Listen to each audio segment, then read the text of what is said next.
Hidden across the vast landscapes of ancient China lie civilizations and kingdoms shrouded in mystery. From the forgotten Western Shire to the enigmatic Daxi and Liangzhu cultures, from the rise of the Longshan and Erlitu to the powerful Erli and Sangsing Dui, each left behind traces of brilliance, yet vanished into the silence of time. We journey into the realms of Shu and Dian, the Boshu kingdoms, and the Kong tribes. We uncover the legendary struggles of Wu and Yu, where war and endurance shaped history. These are not just ruins and relics, they are puzzles waiting to be solved. Join us on this exploration of ancient mysteries. Subscribe now and step into the forgotten world of the past. The vanished empire of Zixia beneath the shifting sands of northwestern China lies the memory of a forgotten kingdom and empire that once rivaled the great powers of its age, yet was erased so thoroughly that for centuries it seemed as though it had never existed at all. This was the realm of the Zixia, also known as the Western Xia. Their story begins more than 1,000 years ago, in the arid landscapes between the Yellow River and the edges of the Gobi Desert. The people who founded this kingdom were the Tanguts, a semi-nomadic group with origins in the vast steppe. By the 11th century, they had established themselves as a force strong enough to challenge the dominance of both the Song dynasty in the east and the rising Liao dynasty in the north. In the year 1038, the Tangut leader Li Yuanhao formally declared himself emperor, founding what he named the Great Xia to the Chinese dynasties. However, it became known as the Zixio, the Western Xia distinguished from the earlier Xia dynasty of ancient legend. The Zixia occupied a land of strategic importance. Their empires stretched across what is now Ningxia Gansu and parts of Inner Mongolia territory that formed a crossroads of trade, a lifeline for caravans moving along the Silk Road. Control of these routes gave the Tanguts not only wealth, but influence over the flow of ideas, goods, and technologies between East and West.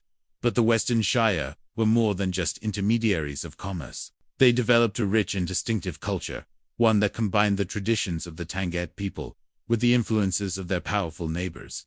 They created their own script, a complex written language with more than 6,000 characters, designed under Li Yuanhao's orders. This script was meant to give the Tanguts an independent identity separate from the Chinese, and unique among the steppe peoples. Few today can read the Tangut script. For centuries, it remained a puzzle. To scholars, the key to understanding a vanished world.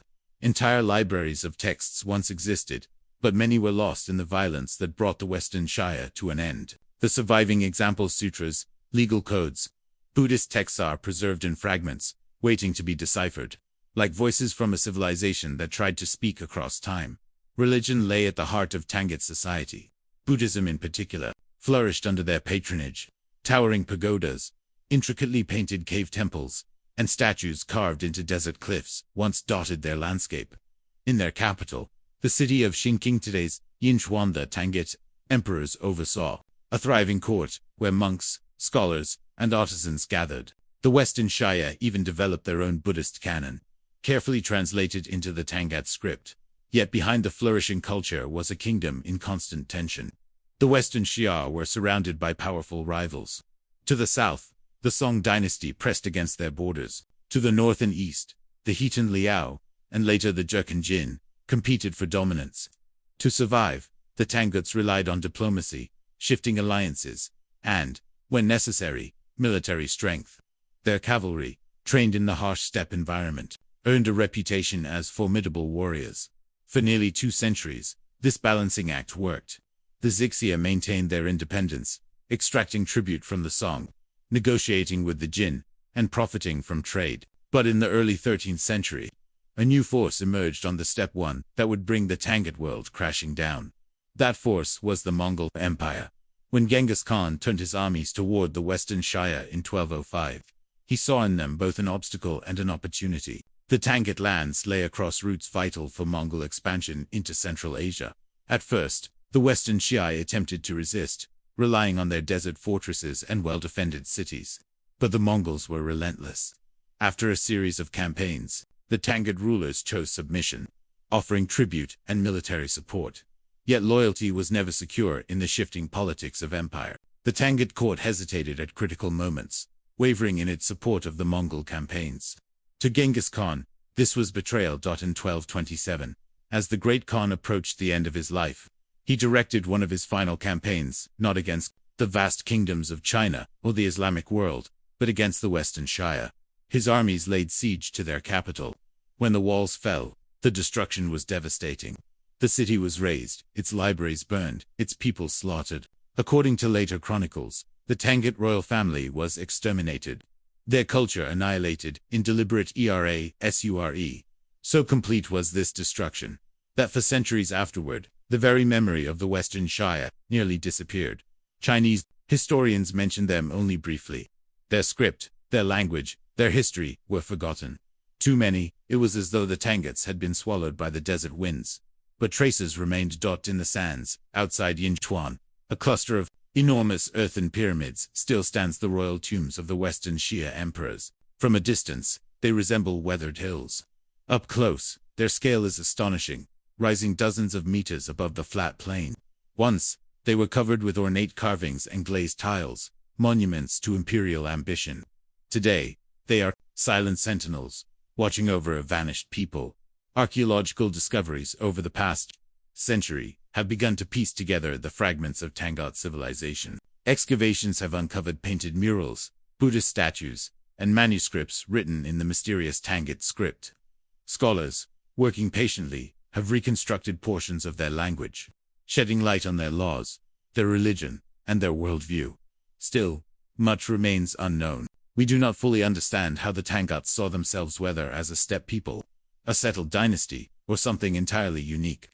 Their art and architecture suggests a synthesis of influences, but the deeper story of their identity is still hidden in undeciphered texts. The Western Shire stand as both a cautionary tale and a mystery. In their rise, they reveal the creativity of a small nation navigating between great powers. In their fall, they remind us of the fragility of civilizations, and how easily even mighty kingdoms can be reduced to ruins. Today, the name of the Tang echoes faintly in historical records, their monuments half buried in desert sand, their words preserved in scripts only partly understood. And yet, the fragments speak of a people who sought permanence, who built cities, wrote laws, translated sacred texts, and raised tombs to last for eternity. But eternity did not grant them remembrance. The Western Shire remain, in many ways, an empire of silence, half visible, half lost, their legacy flickering like the mirages of the desert they once called home. Perhaps, as scholars continue to unearth their manuscripts and decipher their language, the Tanguts will one day tell their story in their own voice. Until then, the empire of Western Shire lingers as one of history's great enigmas, an entire civilization that rose, flourished, and then vanished, leaving behind only fragments and questions that may never be fully answered. The forgotten Neolithic world of the Compilation. In the mist-shrouded valleys of the Yangtze River lies the story of a people whose lives unfolded more than 5,000 years ago. They left no written words, no recorded chronicles, and yet, through their artifacts and settlements, the Daxi culture whispers to us from deep pre-history. The Daxi culture flourished between 5000 and 3300 BCE, during China's Neolithic age. Their world stretched across the middle reaches of the Yangtze, where rivers meandered through fertile plains, and the climate was warm and humid. This landscape provided abundant water, fish, fertile soils, and it is here that one of the earliest agricultural societies of East Asia began to take shape. Archaeologists first identified the Daxi culture in the mid-20th century. After excavations in Daxi town, located in today's Hubei province, what emerged from the earth was not just pottery and tools, but evidence of a society in transition from mobile communities tied to rivers and forests to more permanent villages built on farming and craft. The heart of Daxi life was agriculture. They cultivated rice, taking advantage of the river valleys where seasonal floods enriched the soil. These fields may have been small and simple compared to the terrace paddies of later dynasties, but they represent one of the earliest sustained experiments in rice farming. Alongside agriculture, they gathered wild plants, fished, and hunted, weaving together a diet shaped by both cultivation and the natural world. But food alone does not define a culture. The Daxi people expressed themselves through their pottery, remarkable for its variety and craftsmanship. Archaeologists have uncovered vessels painted with geometric patterns, wide-mouthed jars, and delicate bowls. Some were purely practically used for cooking, storing grain, or carrying water. Others bear decorations, suggesting that even in everyday life, the Daxi sought beauty and meaning in their creations. One of the most distinctive finds of the Daxi culture is a type of red pottery painted with black designs. Spirals, dots, and flowing lines encircle these vessels, giving them a striking character. To modern eyes, the patterns are mysterious symbols without an explanation, but ones that hint at ritual, tradition, or even storytelling. Among their tools, polished stone axes and ADSs tell of a people skilled in woodworking and farming. Bone needles and awls suggest weaving and textile production. Together, these artifacts reveal a society moving beyond subsistence, developing crafts that required both time and specialized knowledge. The Daxi also left behind ornaments, beads, stone pendants, and other personal items. These were not necessities of survival, but expressions of identity and status. To shape jade, a material requiring great patience and precision, was to create an object that carried value beyond the everyday. In these ornaments, we glimpse the beginnings of social distinctions and the seeds of hierarchy that would grow in later civilizations. Villages of the Daxi were more than clusters of dwellings. Excavations show planned layouts, with houses often rectangular or circular, built of wood and clay. Hearths were found inside, evidence of families gathering around fire for warmth and cooking. Storage pits dotted the settlements, where surplus grain could be preserved. This organization points to stability, a community prepared not just for the present, but for the seasons ahead. Burials provide further insight.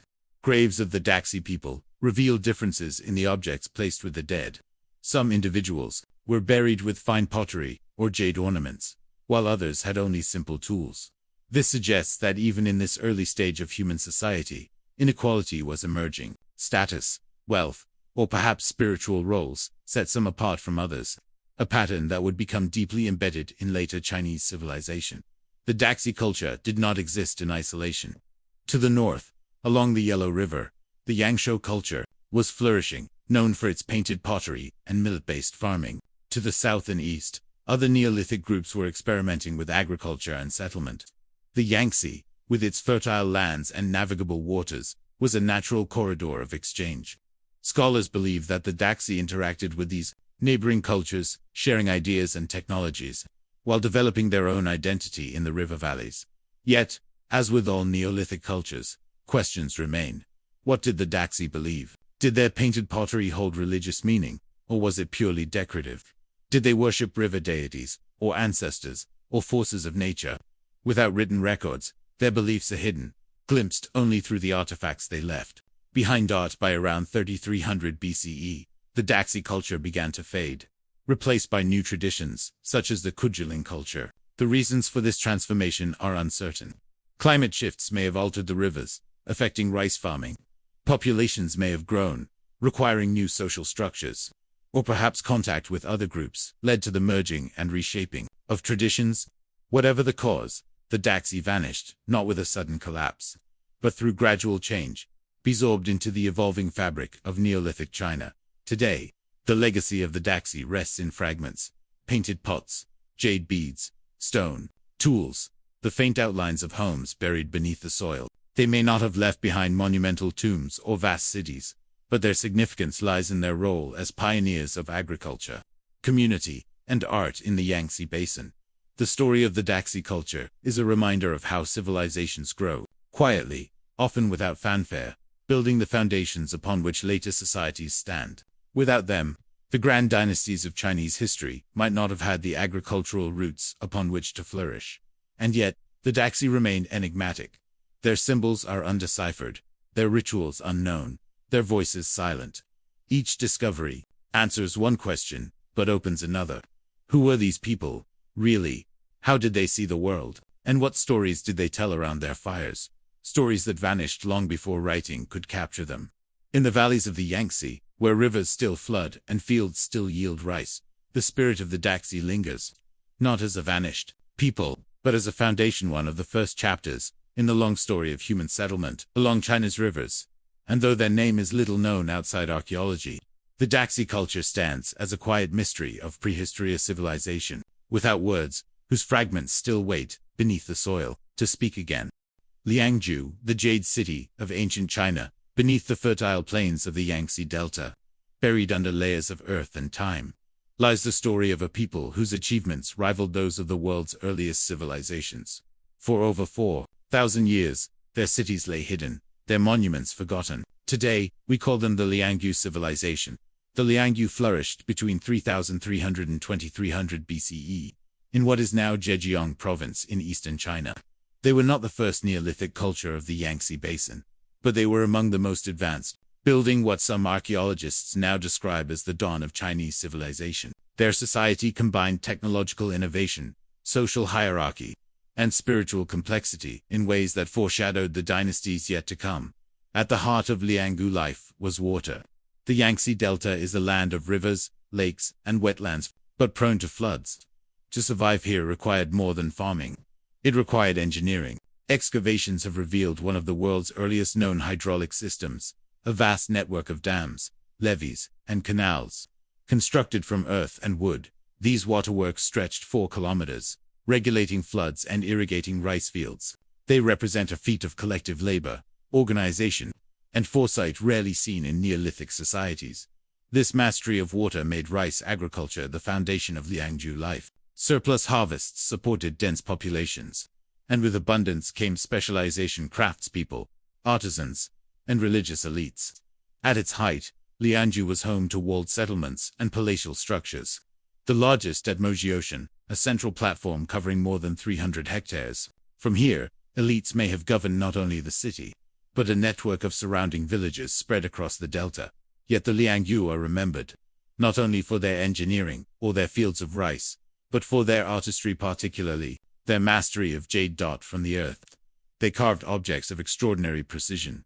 Kong, cylindrical tubes with square exteriors and round interiors. Bai, perfectly circular discs with central holes, as well as axes, ornaments, and figurines. Polishing jade into these shapes required immense time and patience, sometimes hundreds of hours for a single piece. These objects were not tools of survival, they were symbols, imbued with meaning that remains only partly understood. The designs etched onto Liangyu jades often depict stylized faces, composite figures with wide eyes and fanged mouths, perhaps deities or spirits. To later dynasties, jade was the stone of heaven, a medium of purity and immortality. The Liangyu may have been among the first to elevate jade into the realm of the sacred. Archaeological discoveries at Liangyu tombs reveal how deeply jade was woven into their society. Some graves contain only simple pottery, suggesting common people. Others, belonging to elites, overflow with jade discs and tubes, laid carefully alongside the body. The contrast points to a society already stratified, where power and status were marked not by gold or armies, but by the possession of sacred stone. One burial, known as the Fantian Cemetery, revealed more than 600 jade artifacts within a single tomb. Such wealth suggests that Liangyu rulers held both political authority and spiritual significance, perhaps seen by their people as intermediaries between the human world and the divine. The Liangyu were also skilled in pottery making, woodworking, and weaving. Fine black pottery vessels, polished to a sheen, have been unearthed from their settlements. Wooden and lacquered items, rare survivals from antiquity, suggest sophistication in craft and daily life.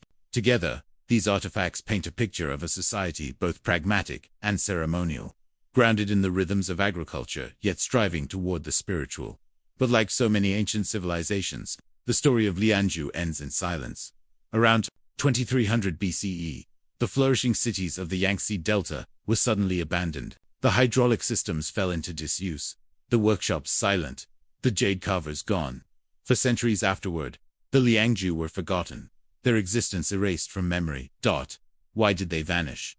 Some scholars point to climate. Geological studies suggest that around this time, rising sea levels and catastrophic floods struck the Yangtze Delta. Torrential rains may have overwhelmed even Liangyu's advanced waterworks, submerging fields, drowning villages, and forcing survivors to flee inland. Others suggest social or political unrest, pressures from neighboring groups, or the natural exhaustion of a system stretched too far. Whatever the cause, the disappearance was abrupt. The jade workshops stopped. The cities emptied. What remained was mud and silence, swallowing a civilization that had seemed destined for permanence. It was not until the 20th century that the Liangyu began to re-emerge from the soil. In 1936, archaeologists uncovered unusual jade artifacts, in Yuhang near Hangzhou. Their designs did not match those of the known dynasties, and yet they were unmistakably crafted with care and meaning. For decades, excavations continued, revealing settlements, tombs, and waterworks on a scale that stunned researchers. In 2019, the archaeological ruins of Lianggu were recognized as a UNESCO World Heritage Site, acknowledged as evidence of one of the world's earliest urban civilizations. In the grand sweep of history, Lianggu now stands alongside Mesopotamia, Egypt, and the Indus Valley as one of humanity's ancient centers of innovation. And yet, many mysteries remain. The meaning of their jade symbols is still debated. Were they images of gods, ancestors, or cosmological forces? Was jade a marker of political authority, or a bridge to the spirit world? And what became of the Lianggu people? Did they vanish entirely? Or did their descendants carry fragments of their culture into the dynasties that followed? The Lianggu challenge us to rethink the origins of Chinese civilization. Long before the Yellow River dynasties of legend, before the Xia and Shang people, in the Yangtze Delta built cities, engineered landscapes, and carved a spiritual world into stone. Their achievements suggest that the roots of Chinese culture are deeper and more diverse than once believed. Today, the wetlands around Hangzhou still shift with seasonal floods. Farmers still cultivate rice in the fertile plains where Lianggu once thrived. The earth preserves their memory-silent jades, buried dams, faint traces of walls. The Lianggu civilization is both presence and absence, a society that rose to greatness, then disappeared, leaving behind questions that stir the imagination. And so, the Jade City lingers as a ghost of antiquity, its people gone, its language lost, but its brilliance carved forever in stone, waiting for us to ask, and to wonder, who they truly were. The Longshan civilization shadows before the dynasties on the windswept plains of northern China. Long before the rise of the great dynasties, a mysterious civilization emerged. They built walled towns, raised ritual vessels of delicate beauty, and practiced ceremonies that hint at the beginnings of state and hierarchy. This was the Longshan civilization, a society that flourished in the centuries before history was written down. The Longshan period, named after the town of Longshan in Shandong province, where its remains were first discovered, spanned roughly from 3000 to 1900 BCE. Archaeologists consider it one of the most pivotal cultures of China's late Neolithic age, a bridge between small village societies and the organized states that would later dominate the Yellow River Valley. The world of the Longshan lay across a vast landscape, Shandong, Henan, Shaanxi, and beyond. This was the fertile heartland of northern China, where the Yellow River carried both life and destruction, nourishing crops but flooding unpredictably. It was here that communities began to cluster into larger settlements, shaping the earliest outlines of cities. Perhaps the most distinctive mark of the Longshan is their pottery, known as eggshell black pottery. These vessels are astonishingly thin, some no thicker than a piece of paper. Cups, goblets, and pitchers, polished to a deep black sheen, display a refinement that required extraordinary skill. These were not everyday wares. They were ceremonial, perhaps used in rituals that bound communities together or reinforced the authority of emerging elites. But the Longshan were not defined by pottery alone. Their settlements reveal an evolving complexity. Some sites covered dozens of hectares, enclosed by rammed earth walls, an early form of fortification that speaks of conflict, defense, and central authority. Within these enclosures, houses were arranged in orderly patterns. Storage pits and wells provided sustenance, and workshops turned out stone tools, bone implements, and textiles. The presence of walls raises questions. Who were the Longshan defending themselves against?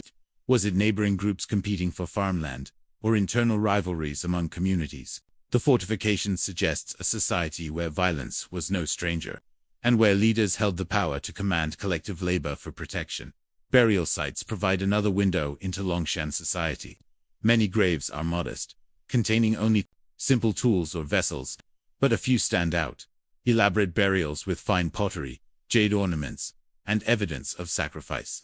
These differences point to a growing hierarchy, where status and wealth distinguished some individuals above the rest. In the shadows of these graves, we glimpse the first outlines of ruling elites, figures who may have combined political power with spiritual authority. Jade, as in other Neolithic cultures of China, held deep significance. The Longshan carved pendants, axes, and ritual objects, polished to perfection. These were not practical tools, but but symbols of prestige and belief, connecting the living to ancestors or deities. Through jade, we see the roots of traditions that would echo into later dynasties, where the stone came to embody purity, virtue, and immortality. Yet, perhaps the most haunting discovery of the Longshan is evidence of human sacrifice. Some archaeological sites reveal mass graves, with bodies arranged in ways that suggest ritual killings. Others show signs of violence, bones bearing marks of execution. These findings hint at a society where spiritual practice and political control may have demanded the ultimate price, reinforcing the power of those at the top. The Longshan also advanced in technology and agriculture. They cultivated millet, wheat, and rice, supplementing their diets with fishing, hunting, and animal husbandry. Domesticated pigs, dogs, and cattle appear in their settlements, while bones of wild animals reveal that the hunt remained part of life. This blend of farming and foraging shows both adaptability and a gradual shift toward economic stability. Their innovations extended to everyday survival. Archaeologists have uncovered wells lined with wooden planks, evidence of sophisticated water management. Storage pits show careful planning for food preservation. Loom weights and spindle whorls suggest weaving, while bow needles speak of tailored clothing. These small details reveal a society not only surviving, but organizing, specializing, and planning ahead. The Longshan period is also marked by the earliest known use of the oracle bone tradition. Scratches on turtle shells and animal bones may represent primitive forms of divination, precursors to the oracle bone inscriptions of the Shang dynasty. If so, the Longshan were among the first to seek guidance from the unseen world. Through ritualized symbols, a step toward the written word. Yet, for all its achievements, the Longshan civilization did not endure. Around 1900 BCE, their settlements declined, their pottery traditions faded, and new cultural patterns emerged. Why did this happen? Some scholars point to climate change. The Yellow River, capricious in its floods, may have unleashed disasters that destroyed fields and villages. Shifts in rainfall could have brought famine or forced migration. Others argued that social conflict played a role, competition for land and resources, leading to violence that destabilized communities. Still others suggest the arrival of new groups, who merged with or displaced the Longshan people, carrying forward some traditions while leaving others behind. Whatever the cause, the disappearance of Longshan culture marks both an end and a beginning. Out of its decline rose the early Bronze Age cultures that would give birth to the Xia and Shang dynasties, societies remembered in Chinese tradition as the dawn of history. In this sense, the Longshan were the shadows before the dynasties, their experiments in hierarchy, ritual, and technology laying the groundwork for the states to come. Today, the memory of the Longshan lies buried beneath villages and farmlands, revealed only through excavation. Eggshell pottery, fragile yet enduring, rests in museum cases, its elegance undimmed by millennia. Rammed earth walls lie as faint ridges in the soil, traces of the first cities on the northern plains. Graves, silent for thousands of years, remind us of a society where life, death, and power were intertwined. The Longshan civilization remains a mystery, not in its existence, but in its meaning. Were they the ancestors of China's first dynasties, or a parallel experiment that faded into obscurity? Did their jade and pottery carry symbols we no longer understand? Did their rituals shape the beliefs that later empires claimed as their own? The answers are incomplete, scattered among shards of pottery, bones, and earth. But in those fragments lies a story of transition, the story of a people who stood on the threshold of history, reaching toward the structures of state, religion, and culture that would define China for millennia. And so, the Longshan endure, as an enigma half revealed, half hidden. A civilization whose brilliance flickers just before the written record begins, leaving us with questions that still echo across the plains of the Yellow River. Erlitou, traces of China's first dynasty in the valleys of the Yellow River, where legend and history converge, lies a site that has stirred one of the greatest debates in Chinese archaeology. Its palaces, bronze vessels, and tombs suggest the presence of a powerful state, one that might be the first dynasty of China, the Xia long thought to exist only in myth. This is the story of the Erlitou culture. The Erlitou culture emerged around 1900 BCE and flourished for several centuries. Before fading around 1500 BCE, its heartland was in the Yiluo basin of modern-day Henan province, a fertile plain watered by the Luo and Yu rivers, tributaries of the mighty Yellow River. Archaeologists believe that Erlitou represents one of the earliest complex societies of Bronze Age China, a culture that bridges the gap between Neolithic villages and the historically recorded dynasties of the Shang and Zhou. The discovery of Erlitou began in 1959, when surveys near the town of Yanxi revealed an ancient settlement of unexpected scale. Excavations soon uncovered vast palace foundations, bronze workshops, and elite burials. Here was no simple farming village, but an organized urban center, pointing to political authority and social hierarchy. At its peak, the Erlitou settlement covered nearly 300 hectares, making it one of the largest urban centers of its time in East Asia. At its core lay a palace complex, with foundations of rammed earth forming platforms, courtyards, and halls. The scale suggests not just architecture, but centralized Planinga ruler with the power to command labor on a grand scale. Surrounding the palaces were workshops, storage areas, and residential zones, arranged in patterns that reflect an emerging urban order. The artifacts of Erlitou reveal a society at the dawn of the Bronze Age. Among the most striking finds are ritual vessels, tripods, cauldrons, and wine containers cast in bronze, with techniques that would later reach perfection under the Shang. The Erlitou bronzes are smaller and simpler, yet they represent the first known use of bronze for ceremonial purposes in China. These objects were not for cooking or daily life. They were symbols of authority, linked to rituals of power, feasting, and communication with the divine. Jade, too, retained its sacred role. Erlitou burials contain jade blades, ornaments, and ritual pieces, echoing earlier Neolithic traditions, but now embedded within a more stratified society. Some tombs contain rich offerings of bronze and jade, while others have only modest grave goods, reflecting social hierarchy and the emergence of an elite class. One of Erlitou's most significant contributions is in metallurgy. Workshops uncovered at the site reveal large-scale bronze production, with remains of crucibles, molds, and slag. This was not experimental smelting, but organized industries suggesting specialists who worked under elite control. The ability to cast ritual vessels in bronze gave rulers a powerful tool for displaying wealth and legitimizing authority. The ceramics of Erlitou also speak to refinement. Pottery included both utilitarian wares and finely crafted ritual vessels, some shaped into distinctive forms later seen in Shang culture. Together with the bronzes, they suggest a cultural continuum, a thread linking the early Bronze Age to the historical dynasties that followed. Yet, beyond artifacts, what makes Erlitou so significant is its possible link to the Xia dynasty. According to traditional Chinese histories, the Xia was the first dynasty, founded by Yu the Great, who tamed the floods of the Yellow River and established hereditary rule. The Xia are said to have ruled for centuries, until they were overthrown by the Shang. But for generations, many scholars dismiss the Xia as legend, a story invented by later dynasties to extend their authority into the mythical past. The discovery of Erlitou changed the debate. Here, in the right place and at the right time, was an advanced Bronze Age state, existing in the period traditionally assigned to the Xia. Its palaces, hierarchy, and metallurgy matched the profile of a dynasty, even if no inscriptions survived to name its rulers. Was Erlitou the Xia, or was it a precursor, a forgotten kingdom erased from memory when the Shang rose to power? The answer remains elusive. Without written records, archaeology cannot fully confirm the link. Some scholars argue that Erlitou should indeed be identified as the Xia, giving physical form to a dynasty once considered mythical. Others caution that the site may represent an independent culture, whose memory was later absorbed into the stories of the Xia.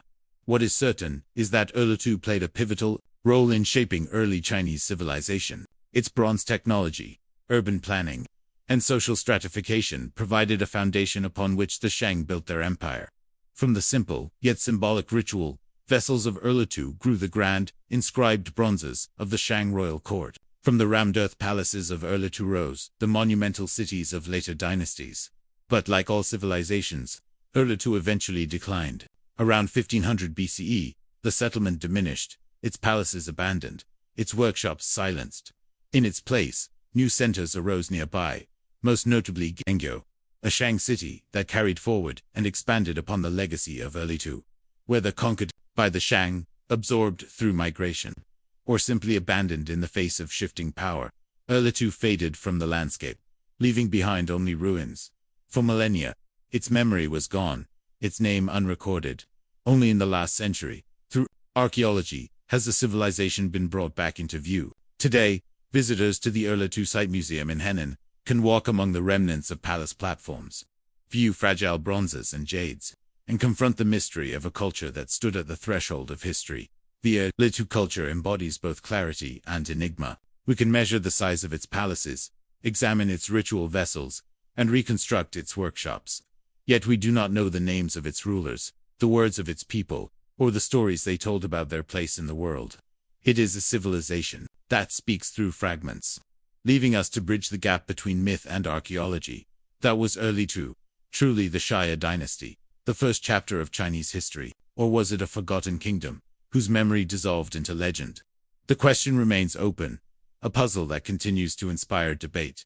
What we do know is that Erlitou was a society of transition, narrow bridge between the Neolithic and the dynastic, between scattered villages and organized states, between the world of myth and the world of recorded history. Its people walked the line between the past and the future, shaping a legacy that still lingers in the soil of the Yellow River Valley. And so, Erlitou remains suspended in the space between legend and fact. A city without a name, a dynasty without writing, a culture whose silence challenges us to listen more closely. In its ruins, we see the outlines of China's earliest state, but in its mystery, we glimpse the vast unknowns that still lie hidden beneath the earth. Erligang, the Bronze Age city of power, in the heart of the Yellow River Valley. More than 3,000 years ago, a civilization rose that transformed the landscape with walls of rammed earth and vessels cast in bronze.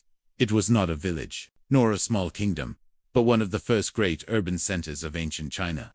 This was the Erligang culture, a society whose capital, Guangzhou, reveals the emergence of monumental power in the Bronze Age.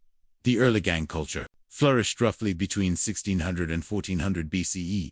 It takes its name from the archaeological site of Erligang in Henan province, discovered in the 1950s. But Erligang is not just a single site.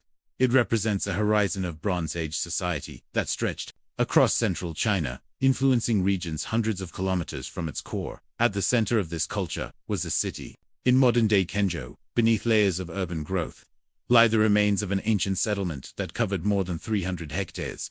At its height, its walls stretched nearly 7 kilometers in circumference, enclosing palatial compounds, workshops, and residential quarters, constructed of packed earth. These massive fortifications were built with labor on an immense scale, requiring thousands of workers and careful organization. They were both a defense and a symbol statements of centralized authority.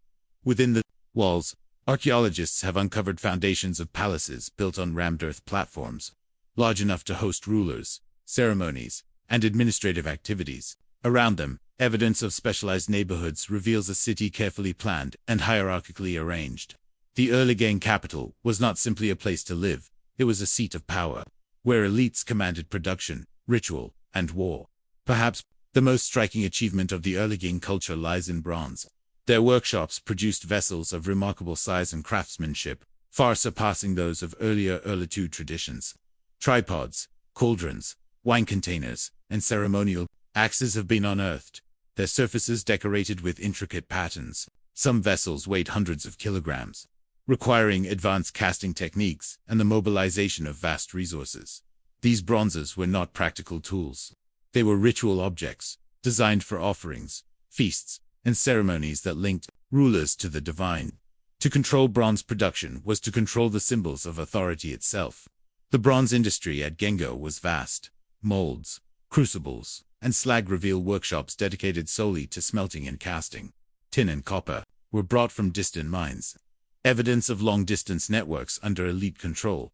But bronze was only one part of Erligang's reach. Pottery kilns turned out fine vessels for daily and ritual use. Jade and turquoise ornaments appeared in burials, signs of wealth and status. Bone workshops crafted arrowheads, tools, and ornaments, pointing to a society where specialization and craft flourished under the management of central authority. The Erligang culture also expanded beyond Gang. Archaeological evidence shows their influence spreading widely to Shaanxi, Shanxi, Hubei, and even as far south as Hunan and Guangdong. Sites in these regions contain bronzes and ceramics made in the Erligang style, suggesting either direct colonization or cultural dominance. The Guangzhou elites, it seems, projected their authority across much of central China. creating one of the earliest cultural spheres of Chinese civilization. Burial practices provide further insight. Graves at early gang sites range from simple pits to elite tombs containing bronzes, jades, and sacrificial victims.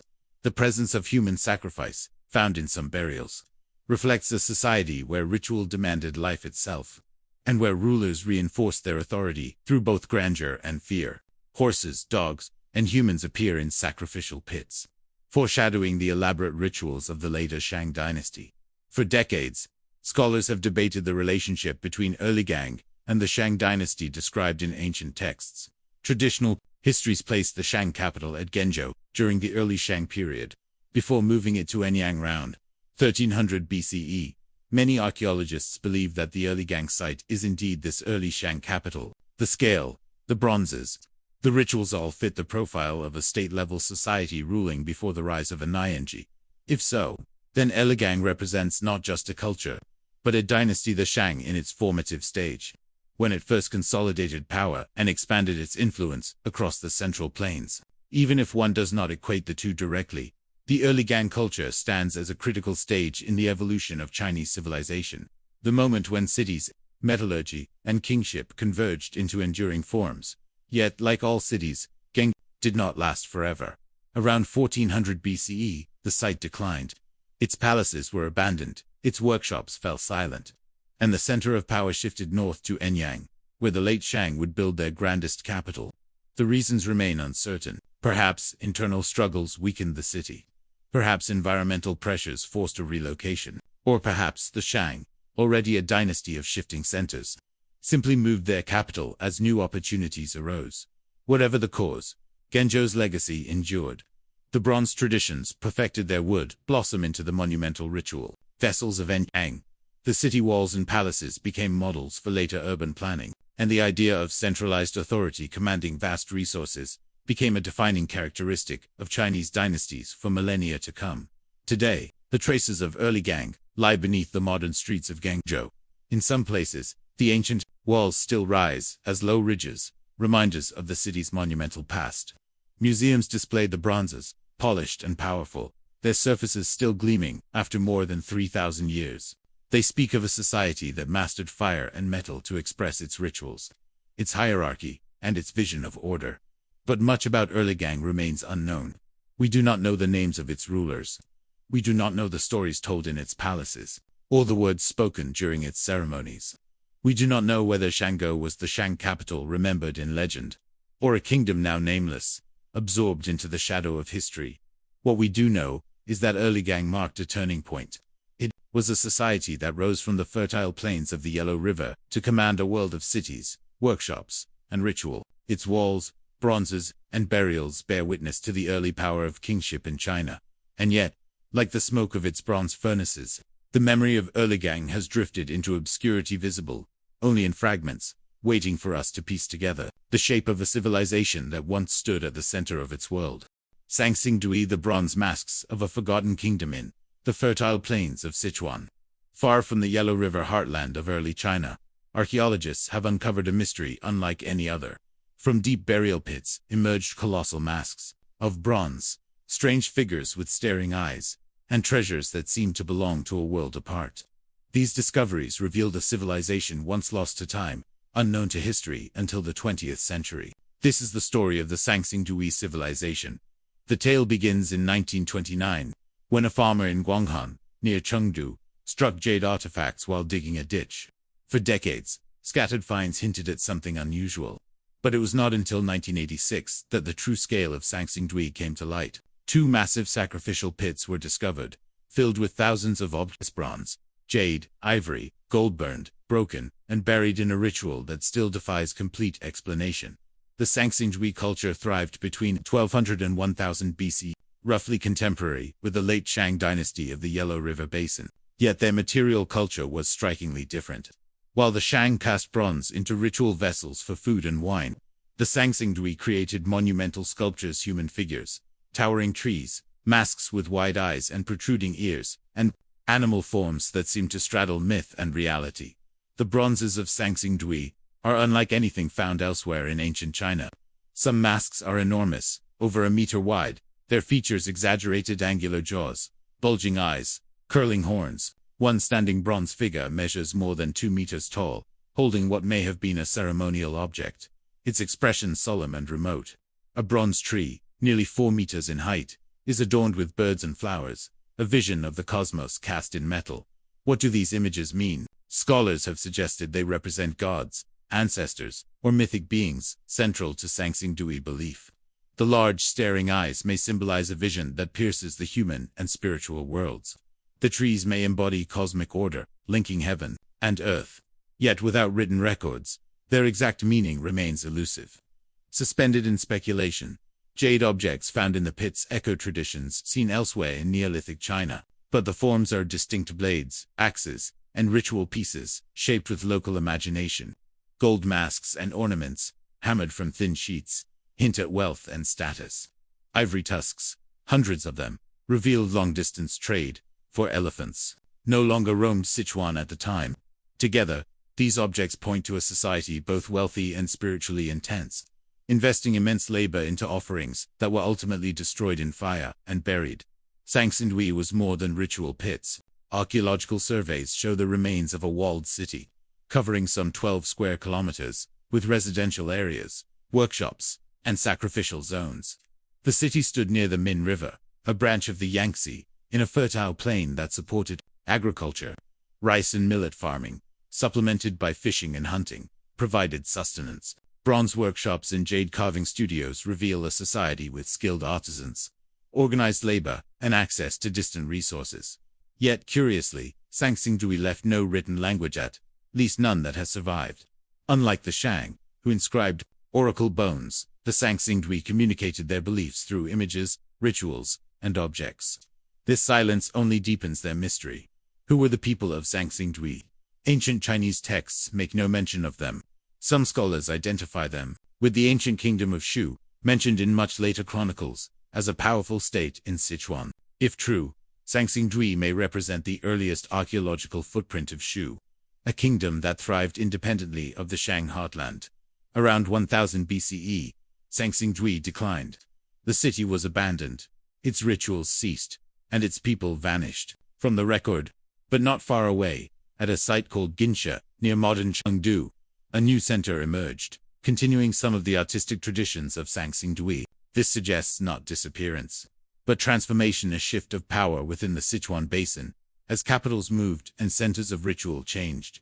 Why, then, were the treasures of Sangsingdui buried in such a dramatic fashion? The pits showed deliberate burning and breaking of bronzes and jades before burial. Some believe this was a ritual, closing offerings to gods as the city relocated. Others suggest it was the result of conflict, with treasures destroyed in conquest. A third theory points to natural disaster, a flood or earthquake forcing the people to abandon their city, ritually retiring their sacred objects. Whatever the cause, the sacrificial pits froze a moment in time, an entire treasury of ritual art, preserved beneath the earth until rediscovered 3 millennia later. Today, the discoveries of Sangsingdui are displayed in museums, where their haunting faces captivate visitors. To stand before a bronze mask with staring eyes is to confront an ancient vision of the world, one that feels both alien and deeply human. These objects remind us that early China was not a single story, but a tapestry of cultures, some remembered, others forgotten. Sangsingdui challenges long-held assumptions. For centuries, the Shang dynasty was seen as the sole cradle of early Chinese civilization, its bronzes the pinnacle of Bronze Age art.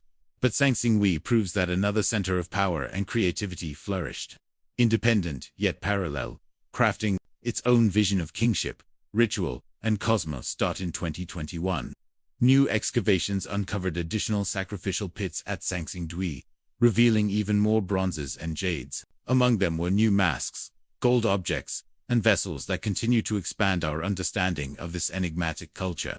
Each discovery answers questions, but opens new mysteries. Who were the gods they worshipped? What myths did they tell? Why did they abandon their city? The answers lie buried still, awaiting excavation. What is certain is that Sangsingdui was a civilization of imagination and power, one that expressed its beliefs, not in writing, but in monumental art. Its legacy expands the map of ancient China, reminding us that the origins of civilization were not confined to a single river valley. but spread across diverse landscapes, each with its own voice. And so the bronze masks of Sangsingdui gaze at us across time, their eyes wide and unblinking, their silence filled with questions. They are guardians of a forgotten kingdom, emissaries from a world both familiar and strange. In their stare, we see the mystery of Sangsingdui itself, an ancient civilization that rose, flourished, and vanished, leaving behind faces of bronze that still demand to be seen and still refuse to be fully understood. The Shu civilization, echoes of an ancient kingdom in the Sichuan basin of southwestern China. Legends speak of an ancient kingdom hidden by mountains and rivers. For centuries, its story was preserved only in fragments, myths of divine kings, chronicles written long after its fall, and whispers of a people apart from the dynasties of the Yellow River.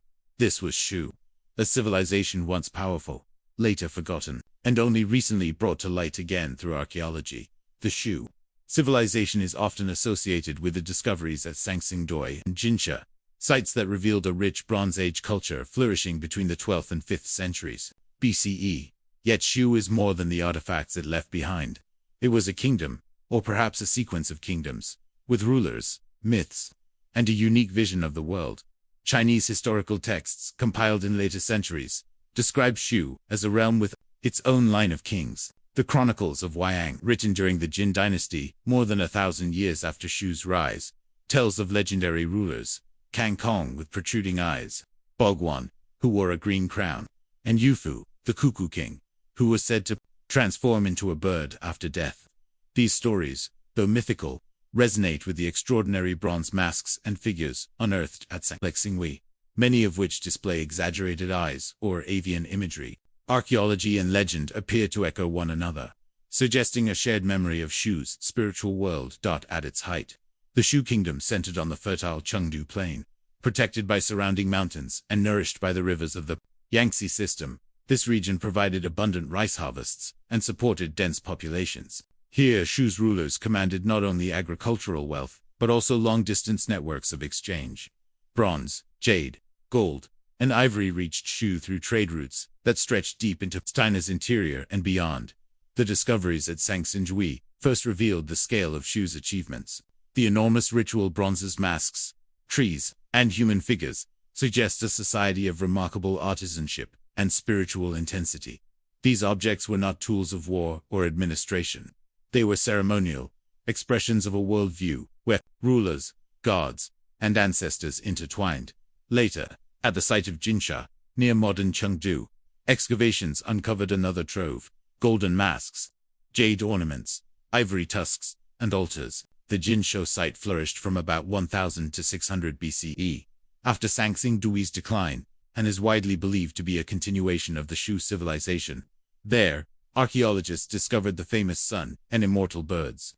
Gold foilen, intricate disc, with 4 flying birds, encircling a sun pattern. Today it is recognized as a national symbol of China, but in its time it was likely a sacred emblem of Shu's cosmology.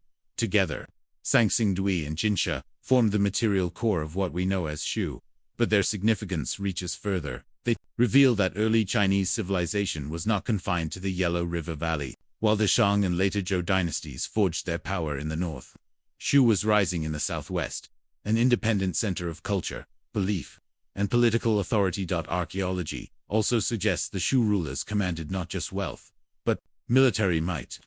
The scale of their walled cities, the control of workshops, and the organization of mass sacrificial rituals all point to centralized power. Yet, unlike the Shang, the Shu left no known writing. Their kings did not record their reigns on oracle bones. Their voice reaches us only through objects, myths, and the silence of the earth. By the 4th century BCE, Shu had entered the historical record more clearly. Chinese texts of the Warring States period mention Shu as an independent kingdom, noted for its fertile lands and distinctive culture.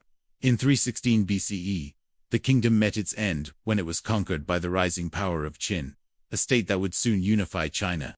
The conquest of Shu gave Qin control of the Sichuan basin, a rich agricultural heartland that fueled its later expansion into empire. In a sense, Shu's legacy lived on in the very empire that absorbed it. But much about Shu remains uncertain. Why did Sangsingdui decline so suddenly, around 1000 BCE? Some scholars point to natural disaster and earthquake, shifting the course. of rivers, forcing people to relocate. Others suggest conflict or political upheaval, a shift of power from one capital to another. The ritual burial of countless treasures, burned, broken, and interred may have marked the dramatic end of one city and the rise of another. Even the identity of Shu's rulers is elusive. The names in later text, Skankong Bogwan, preserve dim memories of real kings, or they may be symbolic figures woven from myth. Archaeologists continue to search for tombs of Shu elites, hoping for inscriptions or artifacts that could bridge the gap between legend and history. Today, the legacy of Shu is felt not only in artifacts but in cultural memory. In Sichuan, local traditions still celebrate the ancient kingdom, and the extraordinary finds at Sangsingdui and Jinsha attract global attention. The massive bronze masks, the gold sunbird, the jade blades, they are not merely relics. They are windows into a forgotten civilization, one that challenged our understanding of China's past and expanded the map of its origins. The Shu civilization reminds us that history is rarely a single thread. It is a tapestry woven from many strands, dynasties that rose and fell, kingdoms that flourished in parallel, cultures that left behind clues but not complete stories. Shu was one such strand, once hidden, now rediscovered. And yet, the mystery endures. We know of Shu's riches, its art, and its power, but we do not know the language its people spoke, the stories they told, or the gods they worshipped. We do not know why they abandoned their cities, or how they understood their place in the cosmos. What we do know is that Shu was real, a kingdom of mountains and rivers, of gold and bronze, of myths and rituals. Its treasures, once buried, now speak again. They remind us that human civilization is never linear, but diverse, layered, and full of voices waiting to be heard. And so the Shu civilization stands before us like its own bronze masks, bold, enigmatic, and unblinking, watching across the ages, guarding secrets that may never be fully revealed. The ancient Dian kingdom bronze echoes from Yunnan in the mountains of southwestern China. Far from the great rivers where dynasties first rose, a forgotten kingdom once thrived. Surrounded by lakes and valleys, it forged its own path, weaving together local traditions, distant influences, and a wealth of natural resources. For centuries, its story lay buried in the soil of Yunnan. Today, we know it as the ancient Dian kingdom. The kingdom of Dian emerged around the 6th century BC, flourishing near present-day Kunming, around Dian Lake. In this landscape of fertile plains and waterways, the Dian people built their homes, cultivated rice, and developed a vibrant culture of bronze craftsmanship. Their society stood at the crossroads of China and Southeast Asia, shaped by exchange, migration, and the riches of the land. Our knowledge of Dian is fragmentary, pieced together from tombs, bronzes, and the accounts of Han Chinese historians who encountered the kingdom only in its final century. Yet these glimpses reveal a civilization both distinct and sophisticated, one that developed independently of the great dynasties of the north. The most striking legacy of the Dian is their bronze art. Archaeologists have uncovered hundreds of drums, weapons, ornaments, and ritual objects cast with exquisite detail. Many bronzes are decorated with miniature scenes, tiny figures engaged in farming, fishing, dancing, or battle. Some depict warriors in feathered headdresses, armed with spears and shields, locked in combat. Others show herders guiding cattle, or fishermen casting nets into the water. These images offer a rare window into daily life more than 2,000 years ago. Among the most famous finds are the bronze drums, large, hollow instruments cast with geometric designs. They were not only musical but also symbols of status and power. The drums, often buried in the graves of elites, speak of a culture where music, ritual, and authority were intertwined. Their sound may once have echoed across the valleys, summoning warriors or marking ceremonies that bound communities together. Gold, too, was abundant in Dian culture. The region's rivers yielded rich deposits, and Dian artisans crafted ornaments, jewelry, and ritual pieces of striking beauty. Gold crowns and headdresses adorned rulers, while delicate ornaments were buried with nobles. These objects reveal both wealth and hierarchy in elite class, distinguished by their adornments and burial goods. The graves of Dian's ruling class tell us much about their society. Elite tombs, uncovered near Dian Lake, contained not only bronzes and gold, but also the remains of cattle, horses, and even human sacrifices. Such practices suggest a culture deeply tied to rituals of death and the afterlife, where rulers sought to carry their wealth and their subjects with them into eternity. The ancient Dian kingdom was not isolated. Its bronzes display influences from both Chinese and Southeast Asian traditions. Cowrie shells, used as currency, reached Dian from distant seas. Trade routes connected Yunnan to the Yangtze River basin, to the plains of Southeast Asia, and perhaps even farther west. Through these networks, ideas, goods, and technologies flowed, shaping a kingdom that stood at the crossroads of worlds. Chinese records first mentioned Dian during the Warring States period, in the 4th century BCE. But it was not until the Han dynasty that the kingdom entered history more directly. In 109 BCE, Emperor Wu of Han sent an army into Yunnan, annexing Dian into the expanding empire. The conquest was both military and cultural. Han administrators established commentaries, introduced Chinese customs, and integrated Dian into the imperial system. Yet the Han did not erase Dian overnight. Archaeological finds show that for centuries, local traditions persisted alongside Han influence. Bronze drums continued to be cast, local burial customs remained, and Dian's distinct identity endured. But gradually, the culture blended into the larger framework of Chinese civilization, leaving behind only traces of what once had been a powerful and independent kingdom. The mystery of Dian lies partly in what we do not know. The people left no written records of their own. Their language is lost, their myths unrecorded. What survives is what they cast in bronze and buried in earth. From these, we piece together fragments of their world, a kingdom of farmers and warriors, and fishermen, artisans and rulers, a society where rituals of life and death were central, and where wealth from land and water sustained an elite who commanded power. One of the most haunting aspects of Dian's legacy is the vivid realism of its bronzes. The miniature scenes are unlike the stylized ritual vessels of the Shang or Zhou dynasties. They are narrative, almost documentary, capturing motion and detail. Warriors clashing, animals wrestling, dances in mid. They preserve moments of life in bronze, as if the Dian people wished their world to be remembered as it truly was. But their world was also one of violence and hierarchy. The evidence of human sacrifice, of slaves or captives buried with rulers, suggests a society where power was absolute and life could be claimed for ritual. The bronzes do not shy away from this, depicting battle and domination as much as music and celebration. What remains of Dian today are museums filled with bronzes and gold, their surfaces still gleaming. After 2 millennia underground, the largest collection lies in Yunnan Provincial Museum, where the drums, crowns, and miniature battle scenes invite modern visitors to imagine the kingdom that created them. Standing before them, one feels the presence of a civilization both distant and immediate, its artistry intimate, its story incomplete. The ancient Dian kingdom forces us to reconsider the map of early Chinese civilization. Too often, history is told as the story of the Yellow River and the Yangtze. Yet Dian shows that far in the southwest, another culture thrived, one with its own power, identity, and vision of the world. It reminds us that the ancient landscape of China was not a single thread, but a woven fabric of many cultures, each shaping and reshaping the others.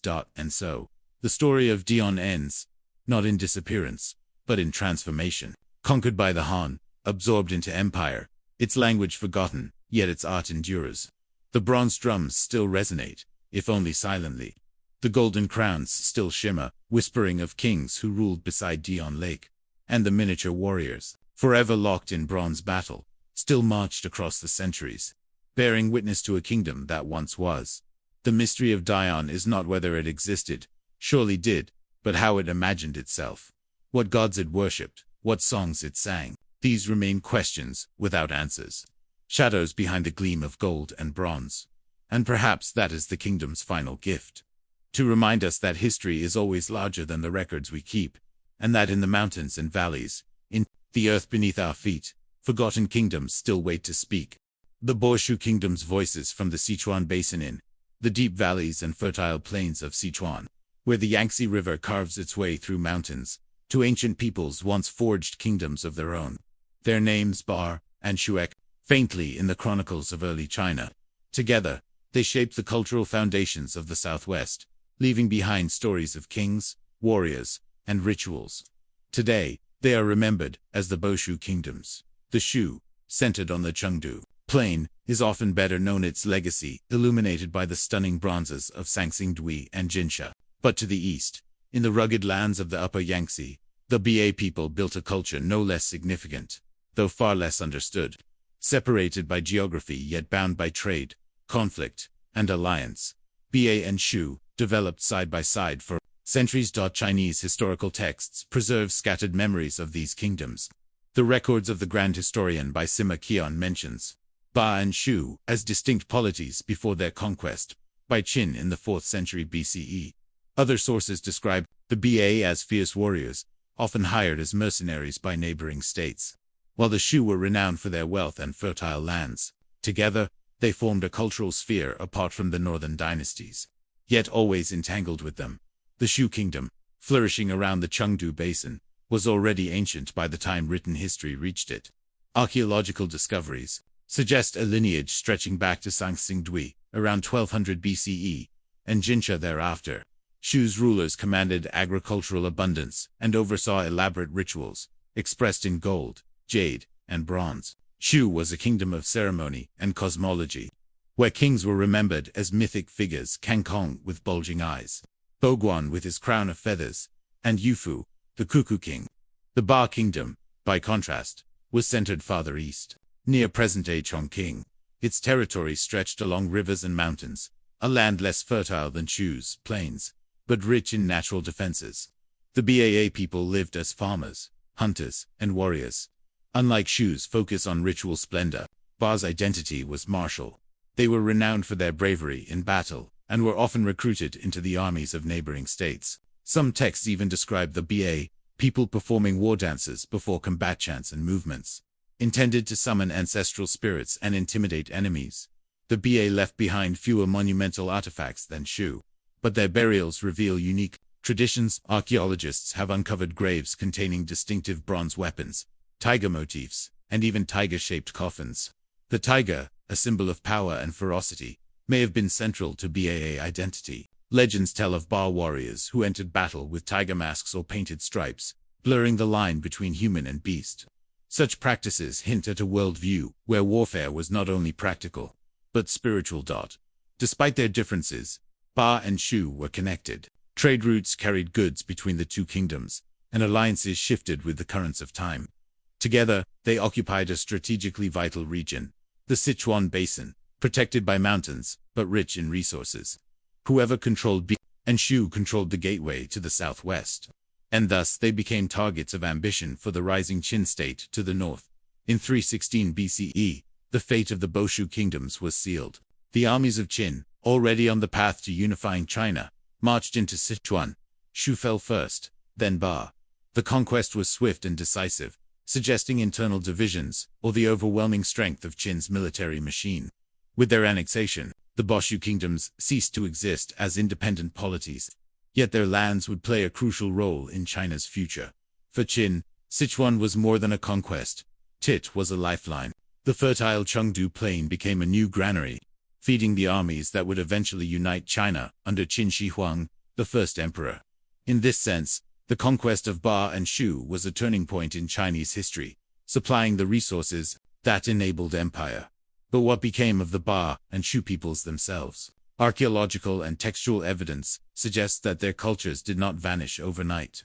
Instead, they blended into the expanding Qin and Han worlds, their traditions surviving in local customs, folklore, and art. Shu's legacy can be traced in Sichuan's continuing role as a cultural heartland, while Ba's martial spirit lived on in stories of bravery and sacrifice. Legends of the Ba people tell of their last stand against Qin.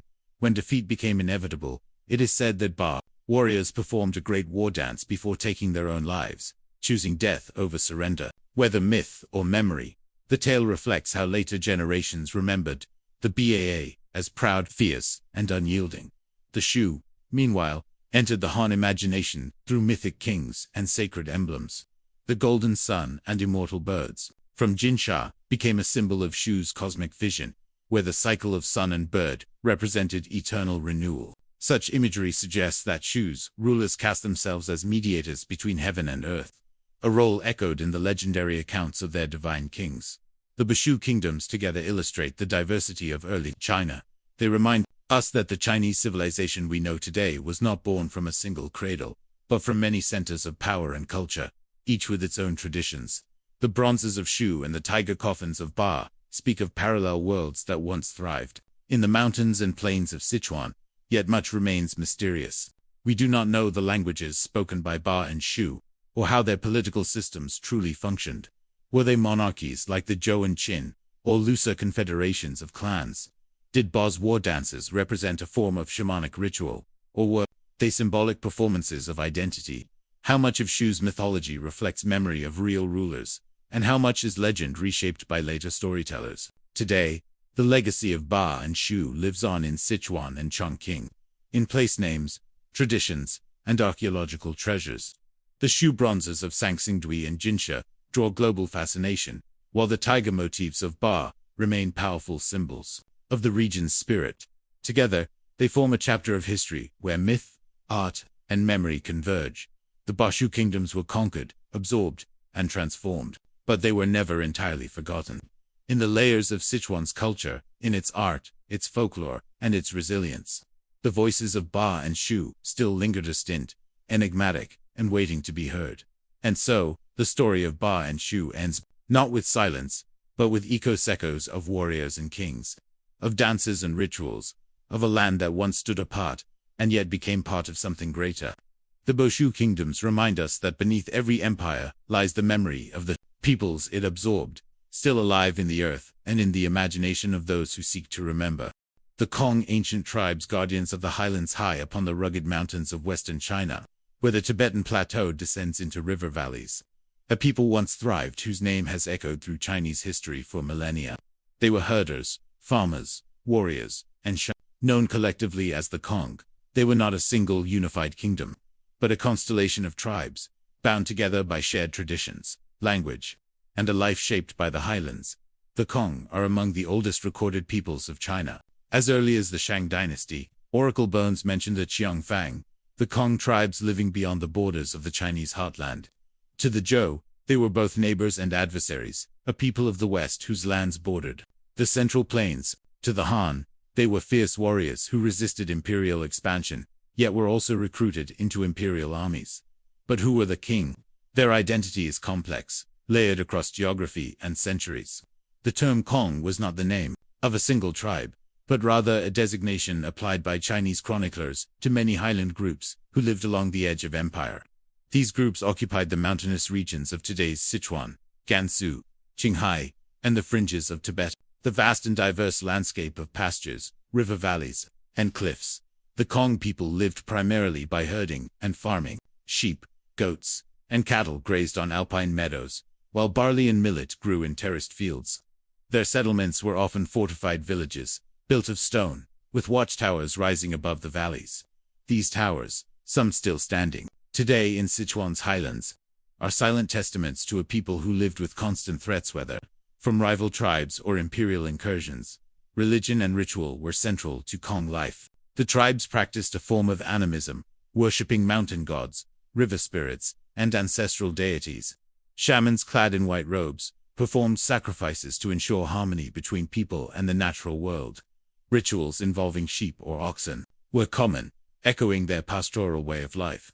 Even today, among the modern descendants of the Kong, such traditions persist, linking present to past in a chain of continuity thousands of years long. Archaeological finds shed further light on their world. Ancient Kong burials revealed bronze weapons, ornaments, and pottery, testifying to a culture both practical and artistic. Some graves contain evidence of elaborate funerary rites, perhaps intended to guide the dead into the next world. Stone inscriptions and carvings suggest a symbolic system, though whether it was a script or purely decorative remains uncertain. 2. Chinese dynasties. The Kong were both feared and needed. Their warriors, renowned for their toughness, were often recruited into frontier armies. During the Han dynasty, entire contingents of Chenggong soldiers served under imperial generals, fighting not only against external enemies but sometimes even against their own kin. Yet relations were fraught with tension. The Han Empire sought to impose authority over the Kong, establishing garrisons and colonies in their lands. The result was repeated uprisings, some lasting decades, where Kong tribes resisted assimilation and fought to preserve their autonomy. The Kong were not always outsiders. Some scholars suggest that branches of the Kong migrated eastward over centuries, merging into the early states of China. Legends even claim that the ancestors of the Zhou people, the dynasty that overthrew the Shang were of Chong origin. If true, the Kong were not merely border tribes, but contributors to the very foundations of Chinese civilization. The image of the Kong in Chinese records reflects this duality. At times, they are depicted as barbarians, untamed and violent. At other times, they are acknowledged as noble allies, or even as ancestral kin. This ambivalence captures the reality of frontier peoples, simultaneously threatening and essential, resisting assimilation, yet also woven into the fabric of the empire by the Tang dynasty. Many Qiang groups had merged into other ethnic identities, including Tibetans, Hui, and Han. Others migrated deeper into Sichuan's mountains, preserving their independence in remote valleys. Over centuries, the distinct tribal confederations that had once challenged dynasties faded, yet the name Kang endured. Today, the Kang are recognized as one of China's official minority nationalities, living primarily in the steep valleys of northwestern Sichuan.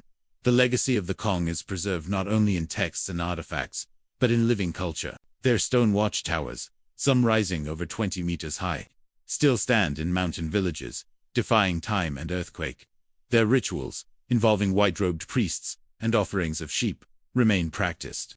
Their language, part of the Sino family, connects them linguistically to both Han Chinese and Tibetans, and their embroidery, music, and oral traditions carry echoes of a way of life rooted in the highlands for thousands of years. What makes the Qiang so fascinating is their liminality. They lived at the edge of empires, between fertile plains and the Tibetan plateau, between farmer and herder, between incorporation and resistance. Their story is not one of a single kingdom rising and falling, but of a people enduring, sometimes absorbed, sometimes overlooked, yet always present in the shadows of history, and the mystery of the Kong remains. How many of the tribes called king by ancient writers were truly connected? Were they a single ethno-linguistic group, or many peoples bundled under one name? How deeply were they tied to the formation of early Chinese states, and how much did they contribute to the genetic, cultural, and political tapestry of China? Even in myth, the Kong leave their mark. Some tales describe them as descendants of the divine farmer, Shennong credited with inventing agriculture and herbal medicine. Others tie them to the earliest Zhou kings. These associations blur the line between history and legend, hinting at a time when the ancestors of dynasties and the tribes of the highlands were not so far apart. The Kong, ancient tribes, may not have left behind palaces or empires, but in their towers of stone, their rituals to mountain gods, and their reputation as both warriors and ancestors, they shaped the course of history along the western frontier. They remind us that civilization is not only built in capitals and courts, but also in the high valleys, where endurance itself becomes a form of legacy. And so, as the rivers rush through Sichuan's gorges and the mountains rise toward the Tibetan plateau, the echoes of the Kong linger, echoes of herders and farmers, of shamans and warriors, of a people who stood at the threshold of empire, shaping it even as they resisted it. The Kong tribes are remembered in fragments, sometimes as enemies, sometimes as kin, sometimes as ancestors. But perhaps this is their true legacy, to remain elusive, reminding us that the borders of history are never fixed, and that in the highlands, stories still wait to be told. The Wu Kingdom, masters of water and war on the southeastern edge of ancient China, where rivers fanned into lakes and the coastline stretches toward the sea. A kingdom once rose that both intrigued and unsettled the dynasties of the Central Plains. It was called Wu. The Wu Kingdom emerged in the fertile lands of the lower Yangtze, in what is today Gansu and Zhejiang provinces. This was a region defined not by vast plains or high plateaus, but by rivers, marshes, and forests. Its people built their lives on waterways, mastering boats and fisheries, rice cultivation, and the use of wood and bronze. In early Chinese texts, Wu appears as a distant frontier, a land of semi-legendary tribes who were seen as outsiders by the Zhou heartland. To the rulers of the Central Plains, Wu was a place of differences. People wore their hair long, tattooed their bodies, and were said to fight with short swords and spears, aided by their knowledge of rivers and boats. Yet, behind this image of exoticism lay a kingdom that was sophisticated, ambitious, and capable of challenging the great states of its age. The origins of Wu stretch back to the Zhou dynasty. According to tradition, the Zhou kings granted lands in the southeast to a branch of the royal Ji family. Over time, These rulers intermarried with local tribes, adopting their customs and blending geopolitical traditions with regional culture. By the spring and autumn period, around the 7th century BCE, Wu had grown into a recognized state, one with both native traditions and connections to the broader Zhou world. Wu's rise was gradual, but by the 6th century BCE, it began to assert itself as a power. Its rulers, such as King Shumang, King Helu, and King Fukai, transformed the state into a formidable military force. Wu's strength lay in its mastery of water. Its armies traveled swiftly along rivers and canals, striking deep into rival territories. Wu's soldiers became famed for their discipline, their bronze short swords, and their expertise in naval warfare and art few other states had mastered. Wu's most famous ally was perhaps its most unlikely, the military strategist Sun Tzu, credited with writing The Art of War. Tradition holds that Sun Tzu served King Helu in the late 6th century BCE, applying his principles of strategy, deception, and adaptability to Wu's campaigns. Whether or not Sun Tzu truly authored the text we know today, the association reflects Wu's reputation as a crucible of military innovation. With these advantages, Wu challenged the great states of the age. Its chief rival was Ku, the powerful kingdom to the west. For centuries, Ku had dominated the middle Yangtze, absorbing smaller states and projecting its influence eastward. But Wu proved to be a formidable opponent. In the early 5th century BCE, Wu's armies struck deep into Ku's territory, even capturing its capital, Ying. For a moment, Wu seemed poised to become the leading state of the south. Yet power is never secure. Wu itself faced threats not only from Ku, but also from Yu, its neighbor to the southeast. The struggle between Wu and Yu became legendary, immortalized in Chinese history and drama. King Fukai of Wu, inheriting the throne after Helu, devoted enormous resources to defeating Yu. At first, Wu prevailed. Yu's King Gujian was defeated in battle, captured, and humiliated. Forced to serve in Wu as a prisoner, Gujian endured years of hardship, waiting for the chance to reclaim his throne. When he was finally released, he returned to Yu with a burning determination for revenge. The rivalry of Wu and Yu is remembered in stories of patience, resilience, and cunning. Gujian, it is said, slept on brushwood and tasted bile each day, to remind himself of his suffering at Wu's hands. Slowly, he rebuilt Yu's strength, biding his time while Fukai overextended Wu's resources in wars against Ku, and in lavish projects. In 473 BCE, Gujian struck. Yu's armies marched against Wu, and this time it was Wu that fell. Its capital was besieged, its armies broken. King Fukai, once victorious, was forced to take his own life. With that, the Wu kingdom vanished from the stage of history, absorbed into the rising power of Yu. The story of Wu's rise and fall is not only one of war, but also of culture. Archaeological finds revealed that Wu was far more than a militarized frontier. Its artisans produced fine bronzes and jade, blending Zhou traditions with distinctive local styles. Its people cultivated rice in the wetlands of the Yangtze Delta, laying foundations for a way of life that would define the region for millennia. Its warriors used not only bronze but also early iron weapons, reflecting the technological transformations of the age. Wu was also a bridge. Situated on the lower Yangtze and near the coast, it connected the Zhou world with the cultures of the south and east. Its maritime knowledge hints at early contact with distant lands, and its absorption of local traditions shows how frontiers could become centers of innovation, and its legacy endured. Even after its defeat, the memory of Wu lived on in literature and folklore. The tale of Wu and Yu became a parable about fortune and downfall, arrogance and patience. King Gujian of Yu was celebrated for his endurance, but King Fukai of Wu was remembered as a tragic figure, undone by pride and overreach. The Wu kingdom itself became a symbol of both power and fragility. In a broader sense, Wu represents the diversity of ancient China, while the Central Plains produced dynasties and philosophies that would shape Chinese identity.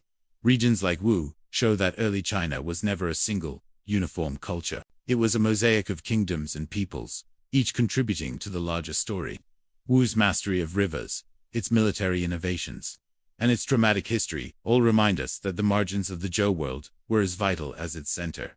Today, the lands once ruled by Wu remain among China's most dynamic regions, Jiangsu, Zhejiang, and the Yangtze Delta.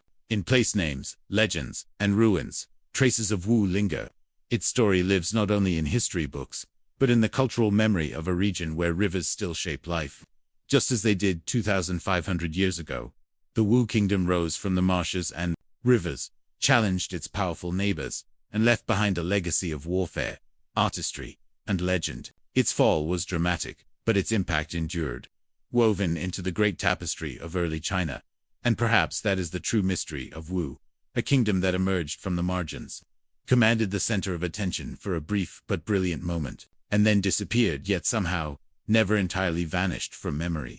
The Yu Kingdom, endurance beyond defeat south of the Yangtze River, where mountains descend into fertile valleys and rivers thread toward the sea. A kingdom once rose that embodied resilience.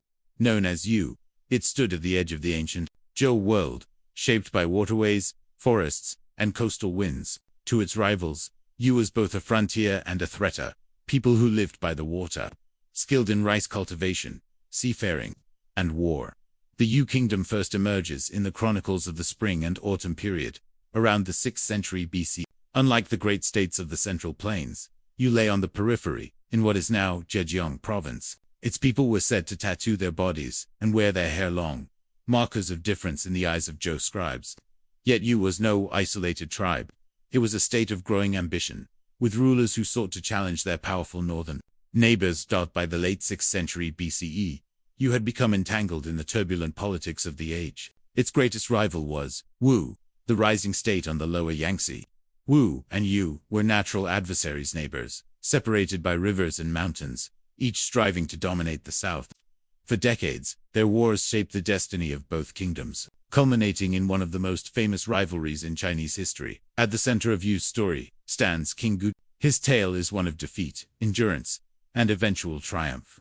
In 494 BCE, Yu clashed with Wu under King Helu, and later King Fukai. Gujian's forces were crushed, and Yu itself seemed on the brink of destruction.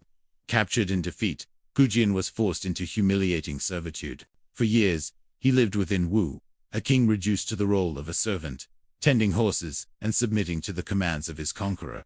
But Gujian did not break. Instead, he endured. In later retellings, he became a symbol of patience and resilience. He slept on brushwood and tasted bile, it was said, reminding himself daily of his humiliation and of the vengeance he would one day take. This phrase walks in Changdan entered Chinese idiom, meaning to endure hardship and prepare for future revenge. When Gujian was finally allowed to return to Yu, he began the slow, deliberate work of rebuilding his kingdom. He reformed agriculture, strengthened his armies, and cultivated loyalty among his people. While Fukai of Wu enjoyed the height of his power, engaging in wars against Kutch and lavish projects, Yu quietly grew stronger in the shadows. The decisive moment came in 482 BCE, when Fukai marched north to attend a grand assembly of states, leaving Wu weakened. Gujian seized the chance. Yu's armies invaded Wu, and over the next decade, the tide turned. In 473 BCE, Yu besieged Wu's capital. Defeated and cornered, King Fukai chose suicide over capture. The Wu kingdom collapsed, and Yu stood victorious. For a brief moment, he became the dominant power of the south. Gujian was recognized as one of the 5 hegemons of the Spring and Autumn period, a title reserved for those who commanded the respect or fear of other states. From obscurity and defeat, Yu had risen to supremacy.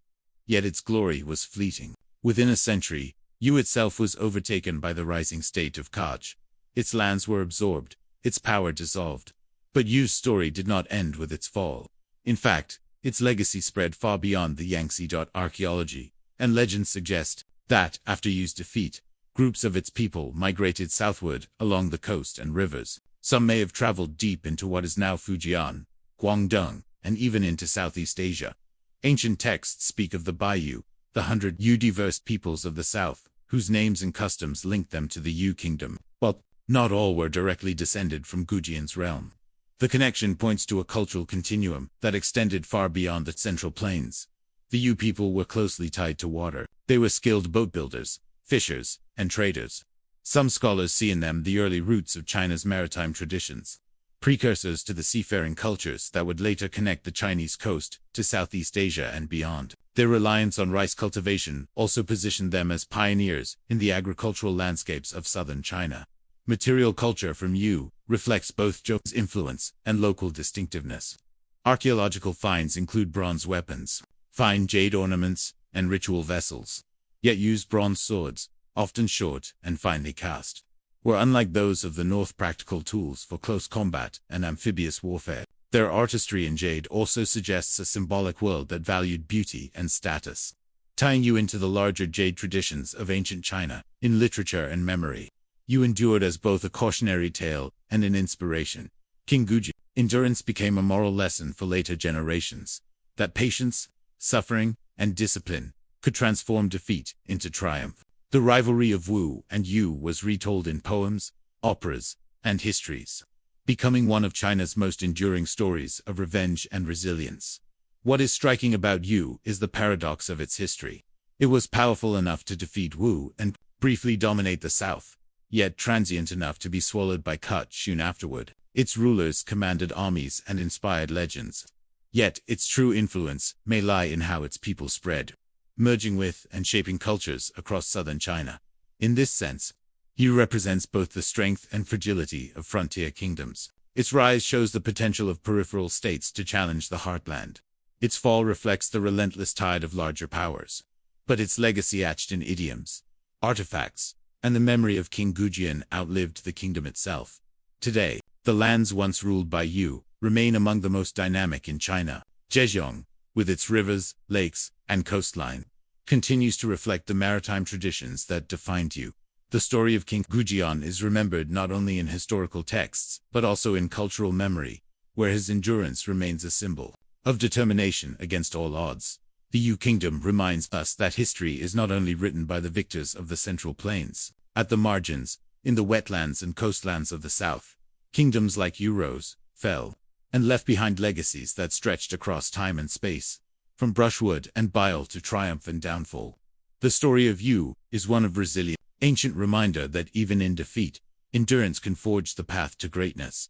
And yet, as with Wu, the memory of Yu lingers as a question. What became of its people after its fall? Did they vanish into the mists of Ku? Or did their descendants carry fragments of Yu southward, shaping the cultures of distant coasts? The rivers and seas that sustained Yu still flow. Along their banks and shores, echoes of the kingdom remain of warriors, farmers, and seafarers, of a king who turned humiliation into destiny, and of a people whose story reached beyond the confines of their brief but brilliant kingdom.